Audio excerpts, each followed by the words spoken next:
The Supreme Court has issued contempt notices to two members of the National Company Law Appellate Tribunal for defying its order in a case regarding disclosure of AGM results at Finolex Cables. A bench led by CJI Chandrachud asked the members to be physically present later this month and explain why the court should not proceed to initiate action against them. Ashmit Kumar is here with all of those details. Ashmit?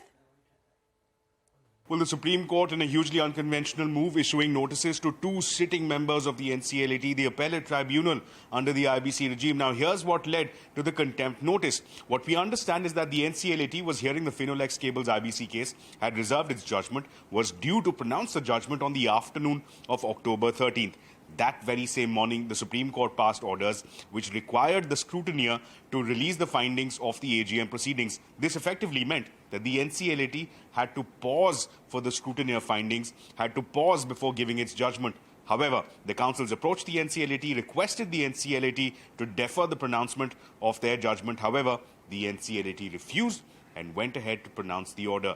This is what the Supreme Court has held is in complete defiance of the Supreme Court orders. This conduct of ignoring the apex court, the Supreme Court held in its order, is unbecoming for a judicial tribunal, is prima facie guilty of contempt of court, and towards that end is liable to face action. So the Supreme Court, to that end, has issued these following directions. The Supreme Court has said that a contempt notice needs to be issued.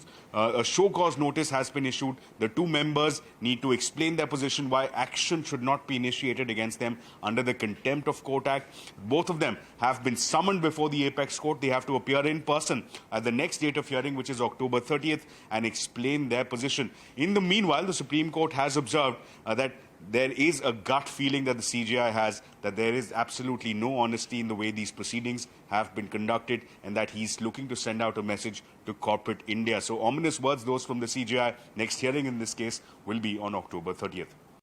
All right, Ashmit, many thanks for those details. Now,